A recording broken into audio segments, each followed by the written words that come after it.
Welcome to Bounce, playful, unfussy conversations with SoCal's arts and culture stars. I'm your host, Susan Petrella, a lifelong arts and culture patron advocate and the rockstar consultant who rockets your business to success. Each Wednesday, I'm hanging out with cool, clever, creative individuals. Today's guest is David Koeth. David Koeth is a California-based multidisciplinary artist who prefers working in recycled materials. David's loved making things for a very long time, but between his MFA in art, the University of Akron, and his MFA at Cal State Fullerton, David worked as a graphic designer. He's also now a full-time professor. David is one of 8 artists in Coastline Gallery's new show and exhibit. In fact, it's called 8 Directions.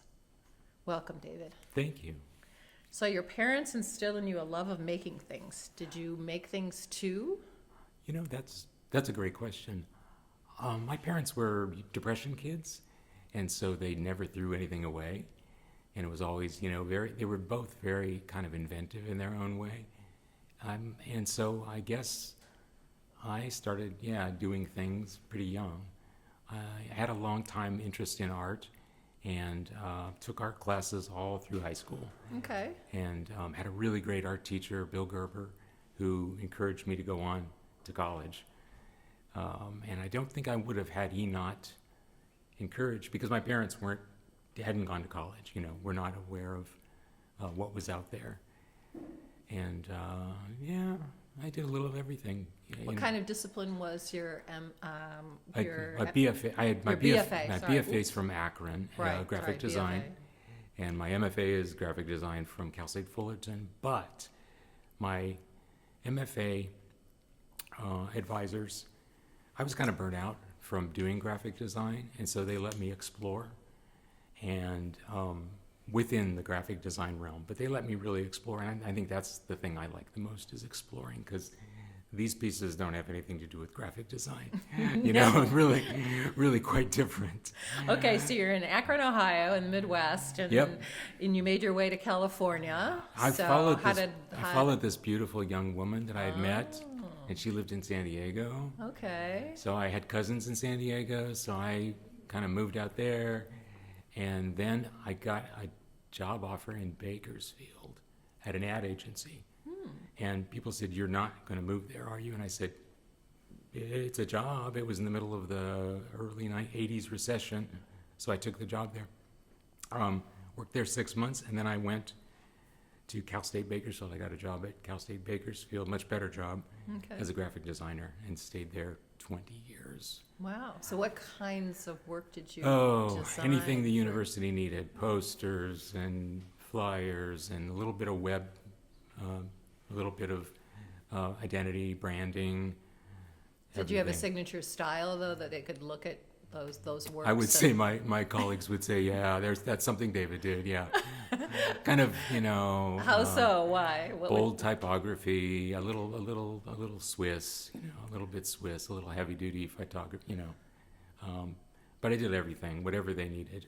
So what typography did you love? Because I love fonts. Oh man, somebody asked me this recently. I like Franklin Gothic a lot. Oh, okay. Franklin Gothic, you use Helvetica because you have to, but Franklin Gothic's much more interesting. Oh, I have a whole book on fonts. It's so fascinating. There's so many of them, they're inventing them all the time. I guess there's some font group or whatever out there. There are many font groups out there. Yeah, that's a whole nother animal. So you graphic designer 20 years, and then and I noticed this. I've been to a lot of graphic design conferences. I noticed that about 15 years, people go, can I do something else? So I did the exact same thing. I'm a cliche. Went back to school, got an MFA. I did some adjunct teaching the year after my MFA. At Cal State Fullerton? At actually a community college, Taft College. I taught for a year. I did a little teaching at Cal State Bakersfield as well. And then a position at Bakersfield College opened up in graphic design, and I was fortunate to get that. Okay. And I just retired in 2022. Oh. So after 20 years there. Okay, so you're a free man? I am a free man. Okay. I can do whatever I want. And so let's talk about 8 Directions and what you're doing now, and this very interesting interest in recycled materials. So tell me again, where that came from. Yeah, again, back to the Depression era parents, who didn't throw anything away. Recycling comes natural to me. My wife would say I keep way too Is many that the things. beautiful blonde that you followed out to San Diego? Beautiful brunette. Oh. Beautiful brunette, yes. Okay. Yes.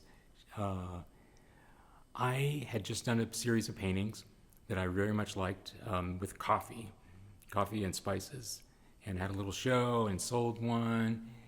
And I love painting, but I just kind of wanted to go against the flat surface because graphic design's flat. And so one day I opened a drawer in my desk and I saw a piece of dried orange peel. I don't know how I got there. So I picked it up and I said, what can I do with this? And from there I sort of went to, well, I could pin it down. And then how would I, went to the polystyrene form, entered my first one in a recycled art exhibit and won second place. Oh. So I thought, maybe I'll keep going. And I'm kind of ADHD when it comes to making art. I like to try a lot of things, but this has kind of held my attention. Grabbed you. It grabbed me because it's so difficult. Okay, but they're not small spheres. So you're how do you get all of the material? Well, the You basis. eat all those oranges, or do you have Yeah, people oh, eating yeah. oranges for you? My Or so it's do you have a lot of vitamin C in your life? Absolutely. My family, we eat all the oranges or the pomelos or the mandarins. It's a polystyrene form underneath. Okay, I was wondering what was underneath. Yeah. Okay. And we eat all the fruit, so it's about consumption. It's also about, recycling garbage, because most of us throw that away, Like Or- compost. So. or compost, that's right. The sizes kind of become frankenfruit. I mean, they're giant. There's the largest citrus is a pomelo, which is about that I've big. seen those. But and to me, they're also talking about the industrialization of the fruit industry. Because I lived in the San Joaquin Valley in Bakersfield, had an orange tree in my backyard. There are groves there. And then I started thinking about the idea of pesticides and monoculture. They also may allude to the planet or planets. We're talking about global warming and continental drift and tectonic plates. And Interesting. So where does your fruit come from? If it's, that's a great Is it question. a farmer's market then? If this kind of commercialization is... We have a fruit depot about a half hour from us. And some of it comes from there, and they know me there. They all go, "Oh, you're the one with you're the one that buys the pomelo." Sometimes the grocery store. Just depends on who's got the fruit. So tell me how you create. So there's a polystyrene form underneath, and then how long does it take to... Do you pull off pieces and, some are long, some are short, and how are they attached? So depending on the kind of fruit, I peel it with a knife, or I peel it with my hand, and then I trim the white off of it, so it's very thin. Ooh. I've gotten really good at that. I'm So like a chef. Labor intensive. Oh yeah, it's very labor intensive. Sometimes let them dry just a little bit, and then you got to pin them on, and then I've learned how they dry. They kind of stretch and contract a little bit, and then you have to overlap them a certain amount, because if you don't, then there'll be gaps between. So it's been a real trial and error process, because there's no manual on using natural materials. Right. So is there something that overlays that? Is there not a glaze or no? It's I leave them just, alone. Wow. They have okay. natural oils. Okay. The flavato, which is the top layer, has oil in it, and I just let them dry. Okay. I Do just- they change shape then as they dry? A little spheres? bit. A little bit? A little bit. They'll contract sometime and then Okay. change shape, but the pins hold them in place pretty well. Okay. I did try gluing them.